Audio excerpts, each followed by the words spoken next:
Do you recall The Other Hell being shot before or after your starring role in Fulci's City of the Living Dead? If I do remember correctly, it was shot way before.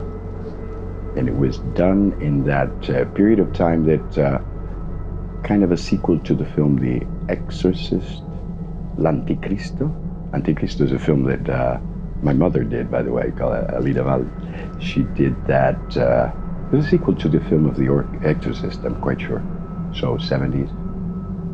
I believe then Altro Inferno could have been 76. And Paura was 80, I believe. Now, in the film, you play Father Valerio. Yes. Did you have any reservations about playing a priest? Not at all. No way.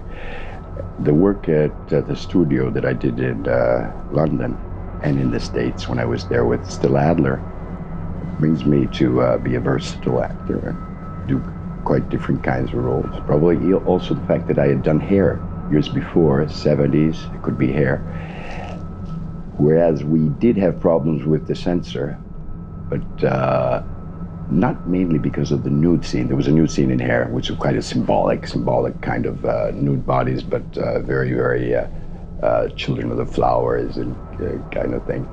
There was more a censorship on the dialogue. It was a song where I'm trying to thinking of the Italian version, because we did do an Italian version, then became a totally English version with the songs, because the songs have to remain in the original language. It was Capelli come Cristo, la Madonna gli adorava, which is hair like Jesus had, and the Holy Virgin dug it, loved it. To Italy, the sound in Italian could be probably Pope, church, was irreverent, so we had to cut it. I don't know, but I don't know. Now, what are your recollections in general on The Other Hell and the locations and the Covenant? Yes, the locations would be the quartiere, the area of Rome, Salario Parioli. Parioli, mind you, I was born. I was born in Viale Monte Parioli, and my mother Alida was in a clinica there, and Quartiere of Rome that gave me the birth. And near there's a square called Piazza Vescovio. I know there's a park called Villa Torlonia, and there's a courtyard. You go in through a gate, and quite a number of cells. A regular convent. It was a functioning convent then? A functioning convent with nuns. And there's a little garden, some flowers, grass. That's how I recall it. Some trees, and get there quite easily. I must show you the place. I must show you must visit. Now, do you recall the chase scene with the dog in the dog kennel? Do you remember that scene? The huge doggy. Because I have a little one, Dom DeLuise, and she can be very ferocious at times. But this was immense, yes. There was a trainer with the dog, though. There was a trainer with the dog, so I no problem. Quite a dog, yes. There is. And that scene was with Franco Garofalo. Do you recall Franco? Franco's a dear colleague. I know he works in Pescara a lot now and does theater there. And he played in L'Altro Inferno, The Gardener. Yes, that's where he played. Mm-hmm. And he does a lot of theater work in Pescara. You know that city of Italy on the Adriatic coast? Franco? Who else could we remember? I remember a lot Francesca Carmeno. Francesco Carmeno is the little girl or the little nun always veiled. Practically, I think the girl or the nun that has been is being searched by the other ones. They want to kill her or something, or she's disappeared, in the convent. And I remember her. She's from Torino. She had a band. She worked as a musician. Huh. Yeah, the band. And it was like one of her first films. And being that you don't see her, quite a good actress in it. It's that, it recalls to mind the Marlon Brando scene in View from the Bridge? No, Fronte del Porto. How is Fronte del Porto translated in Fronte del Porto? View from a bridge? No view from a bridge. What did he do? What did he do that's where you just see he hangs his brother, Rod Steiger, on a hook, and he's working with his body and not with his face. You know, when an actor works with his body. Mm-hmm. So Francesca Carmena was working with her body in that film, like Marlo. How about Mother Superior Francastoppi? Francastoppi. I believe we did another film with her called Blade Violet. Blade Violet. There she played a menacing carceriere. She's in the jail, no, in the jail, and she cattiva. And here she's cattiva here too. Yeah, she always played those menacing characters. How about Paola Montenero? Wow. Yes, Paola Montenero, who is happily married with Massimo Pirri, dear friend, both dear friends, and used to be a girlfriend of mine years back. She's very ephebic, kind of twiggy model. The model, she's the thin. What a person! What a personality! Wow. And do you recall the director or directors, I should say, Bruno Mattei and Claudio Fragasso? Yes.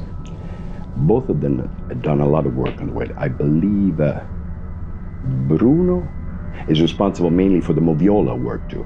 But in this film, in this particular work, both Bruno Mattei and Claudio Fragasso were working on different sets on the same film.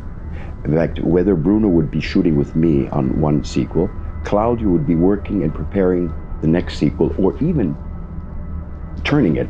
You say turning when the camera is rolling. Mm-hmm. And then Claudio would take over and take me into another room, and Bruno would get onto something else, maybe. Being a low-budget film, probably that's why they wanted to be very fast, and the film was done in quite a short time. I believe, matter of fact, that they were shooting another La Storia della Monaca di Monza at the same time, or close to that period when we did that film. Mm-hmm. Now, what do you remember about your death scene in the film? Which reminds me, the death scene. There is an entrance of the room of the Mother Superior, and she's coming at me with a knife, and she stabs me right in the groin, right here, in the leg, where I know there's the aortic vein, and she bleeds me or to death. But I remember that I'm there looking at her bleeding, and she stabs me right at the leg, really, really strong. And then she leaves in a sort of frantic way, and she leaves me there, and then the sequel changes. But in my mind, I don't remember dying, or that the fact that I was dead. You know, I remember just staying there, glancing at her, and then the sequel changes. And then you just disappear. Or there's going to be another sequel of L'Altro Inferno 2, 3. Maybe that was the idea originally. Possibly. I'm not sure. Could be. What are your thoughts on The Other Hell today? There's a scene that I loved in that film. And it's the scene that practically reminds me, in your interview you're having with these dear friends I'm looking at right now, is I'm in my bedroom, and this atrocious events are happening in this convent, and I had seen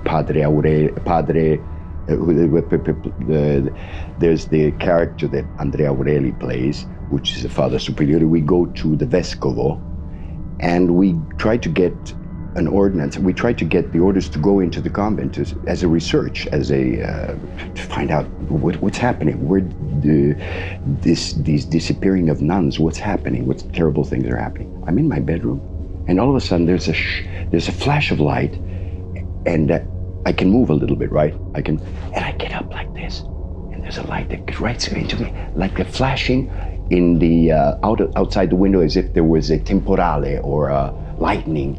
And all that's happening is there's a video camera like is right in front of me that I see.